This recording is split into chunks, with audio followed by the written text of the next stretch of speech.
Hello everyone, welcome back to my channel upcoming exams. तो Indian polity के series में आज मैं लेकर आई हूँ बहुत ही इम्पोर्टेंट टॉपिक जो कि है महान्यायवादी, जिसे इंग्लिश में आप अटॉर्नी जनरल ऑफ इंडिया कहते हैं। ये जो टॉपिक है ये बहुत ही ज़्यादा इम्पोर्टेंट है और यहाँ से हर कम्पिटिटिव एग्जाम्स में 1 या 2 सवाल देखने को आपको मिलते हैं। इस वीडियो को मैंने MCQ फॉर्म में रखा है। देखिए, ये जितने भी MCQs हैं ये सभी क्वेश्चंस ऐसे हैं जिसे किसी ना किसी प्रीवियस ईयर एग्जाम्स में पूछा जा चुका है, चाहे वो UPSC हो, BPSC हो या फिर कोई अन्य एग्जाम। और साथ में इस वीडियो में जितने भी क्वेश्चंस हैं उसे फुल एक्सप्लेनेशन के साथ आपको समझाया जाएगा ताकि इससे संबंधित जितने भी कंफ्यूजन्स हैं वो आपका क्लियर हो जाए। तो सबसे पहले हम समझते हैं कि महान्यायवादी या फिर अटॉर्नी जनरल ऑफ इंडिया ये क्या होता है। देखिए, महान्यायवादी जो है ये भारत सरकार का कानूनी सलाहकार होता है जो कि सरकार को कानूनी विषयों पर सलाह देता है। देखिए, ये तो हम सब जानते हैं कि भारत के जितने भी नेता राजनेता हैं उन सभी के लिए हमारे संविधान में योग्यता के तौर पर शिक्षा का कोई प्रावधान नहीं है। तो ऐसी परिस्थिति में अगर भारत सरकार को कानून संबंधी कोई भी सलाह लेना हो तो वो कौन देगा? वो देगा और कोई नहीं, अटॉर्नी जनरल ऑफ इंडिया। ये भारत का पहला विधि अधिकारी होता है। विधि का मतलब हुआ कानून। महान्यायवादी की नियुक्ति की देखें तो इनकी जो नियुक्ति है वो राष्ट्रपति के द्वारा की जाती है। इनका जो कार्यकाल है वो राष्ट्रपति के प्रसाद पर्यंत होता है। इसका मतलब ये हुआ कि राष्ट्रपति अपने इच्छा के अनुसार जब चाहे महान्यायवादी को उनके पोस्ट से हटा सकते हैं उनके कार्य के बेसिस पर। तो इसीलिए महान्यायवादी का कार्यकाल से संबंधित आपसे सवाल पूछा जाए तो इनका कोई भी कार्यकाल नहीं होता। ये राष्ट्रपति के इच्छा अनुसार अपने पद पे बने हुए होते हैं। अब हम देखते हैं आज के वीडियो का पहला मोस्ट इम्पॉर्टेंट सवाल जिसे हम एक्सप्लेनेशन के साथ समझेंगे। वीडियो को लास्ट तक जरूर देखें ताकि एग्जाम में इस टॉपिक से संबंधित एक भी क्वेश्चन आपका ना छूटे। पहला सवाल है, भारत सरकार को कानूनी विषयों पर सलाह कौन देता है? इसका राइट आंसर क्या होगा? Option D, attorney general of India. और इनके जो पोस्ट का उल्लेख है वो हमारे संविधान के अनुच्छेद 76 में है। तो ये अनुच्छेद 76 को आप ध्यान में जरूर रखें क्योंकि यहाँ से सवाल पूछे जाते हैं। अगला सवाल है, देखिए इस सवाल को BPSC 2018 में पूछा जा चुका है। सवाल है, भारत का महान्यायवादी किसके द्वारा नियुक्त किया जाता है? तो इसका राइट आंसर होगा राष्ट्रपति के द्वारा नियुक्त किया जाता है। अगला सवाल है, भारत का पहला विधि अधिकारी के रूप में कौन जाना जाता है? तो जैसा कि हमने वीडियो के स्टार्टिंग में ही देख लिया तो इसका ऑप्शन बी जो है वो सही होगा, भारत के महान्यायवादी। ये भारत के प्रथम विधि अधिकारी होते हैं। जैसे राष्ट्रपति जो होता है वो भारत का पहला नागरिक होता है और उपराष्ट्रपति दूसरा नागरिक। ठीक उसी प्रकार अगर आपसे ये पूछा जाए कि भारत का पहला विधि अधिकारी कौन है तो वो है भारत का महान्यायवादी। और ये जो सवाल है देखिए ये UPPCS 2006 में पूछा जा चुका है। तो ये जितने ही क्वेश्चंस हैं वो सभी इंपॉर्टेंट है आपके एग्जाम्स के लिए। अगला सवाल है, निम्नलिखित में से कौन संसद के किसी सदन के सदस्य ना होने पर भी सदन की बैठक में भाग ले सकता है? और ये क्वेश्चन देखिए इसे छत्तीसगढ़ PCS 2003 में पूछा जा चुका है। तो राइट आंसर क्या होगा? महान्यायवादी। अब देखिए समझते हैं हम इस चीज को। देखिए, हमारा जो संसद होता है वो बना होता है लोकसभा राज्यसभा से मिलकर। तो इसके जो दोनों सदन हैं इसमें ये महान्यायवादी सदस्य नहीं होते, लेकिन उसके बावजूद भी वो इसकी सभी बैठक में भाग ले सकते हैं। हाँ, ये बात और है कि इन्हें मतदान करने का अधिकार नहीं होता किसी भी मामले में, लेकिन ये दोनों सदन की बैठक में भाग ले सकते हैं। तो यहाँ कंफ्यूज नहीं होना है। अगला सवाल है, महान्यायवादी का कार्यकाल कितने वर्षों का होता है? देखिए ऑप्शंस देखते हैं। 5 years ये गलत होगा। 6 इयर्स ये भी गलत होगा, 4 इयर्स ये भी गलत होगा। तो राइट आंसर क्या होगा? ऑप्शन सी, राष्ट्रपति के प्रसाद पर्यंत इनका कार्यकाल होता है, यानी कि इनका कोई भी निश्चित कार्यकाल नहीं होता।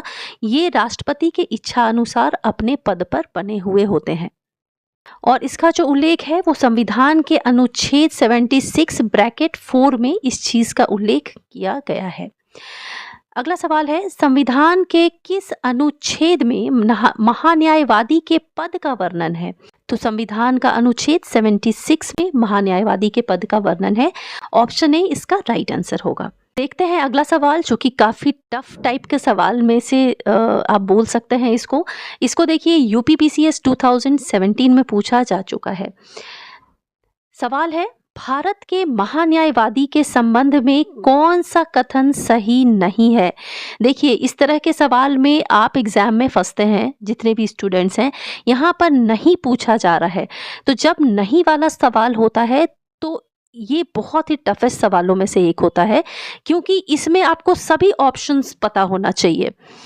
पहला ऑप्शन देखते हैं कि नियुक्ति राष्ट्रपति के द्वारा होती है, तो जी हाँ, ये ऑप्शन सही है। दूसरा है, उसे संसद के दोनों सदनों में बोलने का अधिकार है, ये भी सही है। ऑप्शन सी में है, उसे संसद में बोलने, सॉरी यहाँ देखिए, यहाँ पे कुछ मिस्टेक है, यहाँ पे मत होगा, बोलने के जगह पे मत का अधिकार है, तो ये ऑप्शन आपका गलत होगा।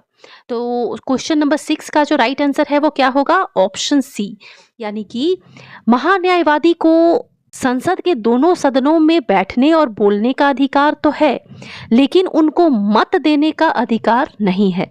तो इसका राइट आंसर ऑप्शन सी होगा। अगला सवाल देखते हैं, महान्यायवादी बनने के लिए निम्नलिखित में से कौन सी योग्यता होनी चाहिए? वेरी इंपॉर्टेंट क्वेश्चन है ये। अब देखिए, हम सारे ऑप्शंस को रीड करते हैं। पहला है, जो सर्वोच्च न्यायालय के न्यायाधीश के योग्य हो, तो क्योंकि महान्यायवादी भारत सरकार को न्याय संबंधित सलाह देता है, तो ये तो ऑब्वियस है कि उनको सर्वोच्च न्यायालय के न्यायाधीश के योग्य की योग्यता होनी चाहिए। तो ये ऑप्शन सही कहा गया है।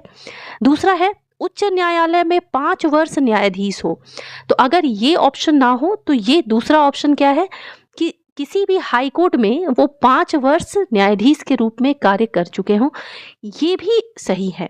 और तीसरा है, उच्च न्यायालय में 10 इयर्स तक वकील हो। तो ये जो क्वेश्चन है ये बहुत ही ज्यादा कंफ्यूज करने वाला क्वेश्चन है। तो इसका जो राइट आंसर होगा ये होगा उपरोक्त सभी, यानी कि ऑप्शन डी इसका राइट आंसर है। तो ध्यान रखिएगा, ये जो योग्यता है ये तीनों ही योग्यता में से कोई एक योग्यता भी हो तो वो व्यक्ति भारत सरकार के महान्यायवादी बनने के योग्य होता है। अगला सवाल है, राज्य सरकार का पहला विधिक सलाहकार कौन होता है? तो अभी प्रीवियस क्वेश्चन में हमने भारत सरकार के विधिक सलाहकार की बात की थी, लेकिन यहाँ पर आपसे पूछा जा रहा है राज्य सरकार का पहला विधिक सलाहकार कौन होता है? इसका राइट आंसर होगा महाधिवक्ता, जिसे इंग्लिश में आप एडवोकेट जनरल कहते हैं। महान्यायवादी जो होते हैं वो भारत सरकार का पहला विधिक सलाहकार होता है। राज्य सरकार के लिए पूछा जाए तो महाधिवक्ता यानी कि एडवोकेट जनरल जो है वो राज्य सरकार का पहला विधिक सलाहकार होता है, जो कि कानून संबंधित मामलों पर उन्हें सलाह देता है। अगला है, महाधिवक्ता की नियुक्ति कौन करता है? महाधिवक्ता यानी कि एडवोकेट जनरल, जो कि राज्य का प्रथम विधिक अधिकारी होता है। तो इसकी जो नियुक्ति होती है वो राज्यपाल के द्वारा होती है। तो अगर भारत के स्तर पर देखें तो महान्यायवादी की नियुक्ति कौन करता है? राष्ट्रपति। राज्य के स्तर पर देखें तो कौन करता है? राज्यपाल करता है, क्योंकि जो कार्य राष्ट्रपति का होता है केंद्र के लिए, वो सेम अधिकार राज्यपाल का भी होता है राज्य के लिए। तो राज्यपाल महाधिवक्ता की नियुक्ति करता है। अगला सवाल देखिए, ये पूछा जा चुका है यूपी पीसीएस मेंस 2003 के एग्जाम में। क्वेश्चन है, निम्नलिखित में से किसे संसद के दोनों सदनों में बोलने, अन्य कार्रवाइयों में भाग लेने एवं किसी भी संसदीय समिति का सदस्य होने का अधिकार तो है, लेकिन वोट देने का अधिकार नहीं है? तो कौन होगा? ये होंगे भारत के अटॉर्नी जनरल यानी कि महान्यायवादी। देखिए, आप इसका हिंदी और इंग्लिश दोनों ही नाम याद रखें, क्योंकि एग्ज़ाम्स में कभी आपको हिंदी नाम भी दे दिया जाएगा, इंग्लिश नाम भी दे दिया जाएगा, तो आप वहाँ पे कन्फ्यूज़ हो सकते हैं। तो हमने इस क्वेश्चन को प्रीवियस क्वेश्चन में देख लिया है कि उन्हें वोट देने का अधिकार नहीं है, उसके अलावा उन्हें संसद के दोनों सदनों में बोलने का, बैठने का अधिकार है। चलिए अगला सवाल देखते हैं। ये देखिए, ये सवाल आपका आईएएस प्री 2013 में पूछा जा चुका है। काफ़ी इंपॉर्टेंट क्वेश्चन है और आप जानते हैं कि आईएएस के एग्जाम में, यूपीएससी के एग्जाम में हमेशा कॉन्सेप्चुअल बेस्ड सवाल ही पूछे जाते हैं। सवाल है, निम्नलिखित पर विचार कीजिए। भारत का न्यायवादी, हम ऑप्शंस देखते हैं, लोकसभा की कार्रवाई में भाग ले सकता है, लोकसभा के किसी समिति का सदस्य हो सकता है, लोकसभा में बोल सकता है, या फिर लोकसभा में वोट दे सकता है। तो यहाँ पर देखिए ऑप्शन जो 4 है ये तो बिल्कुल ही रॉन्ग है। तो यहाँ अगर हम एलिमिनेशन मेथड से करना चाहें तो ऑप्शन बी में आपका 2 और 4 दोनों है, तो 4 तो होगा नहीं, तो ऑप्शन बी तो आपका ऐसे ही कट गया। तो इसका जो राइट आंसर क्या होगा, ये होगा ऑप्शन सी, यानी कि ऑप्शन 1, 2 और 3 ये तीनों ही सही है। बस वोट देने का अधिकार नहीं है, उसके अलावा महान्यायवादी कार्रवाई में भाग ले सकते हैं, किसी समिति के सदस्य भी हो सकते हैं लोकसभा में, और बोल भी सकते हैं। तो option C is the right answer. अगला सवाल है, सॉलिसिटर जनरल निम्न में से क्या होता है? देखिए, एडवोकेट जनरल बोलिए या सॉलिसिटर जनरल बोलिए, दोनों एक ही चीज है। ये सवाल यूपीपीसीएस प्री 1991 में पूछा जा चुका है। तो सॉलिसिटर जनरल जो होता है ये क्या होता है? सरकारी अधिवक्ता होता है, गलत है। राष्ट्रपति का कानूनी अधिकारी होता है, ये भी गलत है। प्रशासनिक अधिकारी होता है, ये भी गलत है। देखिए, ये जो मैं कर रही हूँ इसे एलिमिनेशन मेथड कहते हैं। अगर आप सही आंसर तक पहुँचना चाहते हैं तो आप इस तरीके से भी सही आंसर तक पहुँच सकते हैं। तो ऑप्शन सी इसका राइट आंसर होगा। सॉलिसिटर जनरल जो है ये एक कानूनी सलाहकार होता है जो कि सरकार को कानून संबंधी मामलों पर सलाह देता है। अगला सवाल है, महाधिवक्ता यानी कि एडवोकेट जनरल, इनका कार्यकाल कितना होता है? इनका जो कार्यकाल है वो राज्यपाल के प्रसाद पर्यंत होता है, यानी राज्यपाल की इच्छा अनुसार ये अपने पद पर बने हुए होते हैं। जब चाहे राज्यपाल इनको इनके पद से हटा सकते हैं। अगला सवाल है, भारत सरकार का कौन सा अधिकारी सदस्य ना होते हुए भी भारतीय संसद की कार्रवाई में भाग लेने का अधिकार रखता है? तो इसका राइट आंसर होगा ऑप्शन बी, अटॉर्नी जनरल। अगला सवाल है, भारत का महान्यायवादी अपना त्यागपत्र किसे सौंपता है? तो भारत के जो न्यायवादी हैं वो अपना त्यागपत्र सौंपते हैं राष्ट्रपति को। और अगर बात करें एडवोकेट जनरल की, यानी कि महाधिवक्ता की, जो कि राज्य सरकार का कानूनी सलाहकार होता है, वो अपना त्यागपत्र किसे देता है? तो राज्यपाल को। अगला सवाल है, भारतीय संविधान के किस अनुच्छेद में महान्यायवादी के पोस्ट का वर्णन है? मोस्ट इंपॉर्टेंट क्वेश्चन है। तो ये है अनुच्छेद 76, जिसमें महान्यायवादी के पद का वर्णन किया गया है। नेक्स्ट सवाल है, वर्तमान में भारत के महान्यायवादी कौन हैं? राइट आंसर होगा ऑप्शन ए, आर वेंकट रमनी। ये वर्तमान में भारत के महान्यायवादी हैं। अगला सवाल है, सर्वोच्च न्यायालय में भारत सरकार की ओर से भाग लेने का अधिकार किसे होता है? तो देखिए, भारत सरकार के भी कुछ कानूनी मामले होते हैं, तो उस मामले में भारत सरकार के ओर से जो सर्वोच्च न्यायालय में खड़ा होता है वो और कोई नहीं, वो होते हैं महान्यायवादी। तो ऑप्शन ए इसका राइट आंसर होगा। तो ये थे टॉप 18 क्वेश्चंस जो कि महान्यायवादी से संबंधित थे। अगले वीडियो में हम देखेंगे कैग के बारे में, यानी कि महाधिवक्ता के बारे में, उसे हम नेक्स्ट वीडियो में देखेंगे। तो फ्रेंड्स, होप आपको ये वीडियो अच्छी लगी होगी। इसमें शामिल जितने भी क्वेश्चंस हैं उसे एग्जाम में देने से पहले आप देखकर जरूर जाएं। और इस तरह के वीडियोस अगर आप फ्यूचर में और भी पाना चाहते हैं तो चैनल को सब्सक्राइब करना ना भूलें और उसके बगल में जो बेल आइकन है उसे दबाना ना भूलें, ताकि आपको हर वीडियोस की नोटिफिकेशंस मिलती रहें। मिलती हूँ अपने नेक्स्ट वीडियो में एक और इम्पोर्टेंट टॉपिक के साथ। Thanks for watching.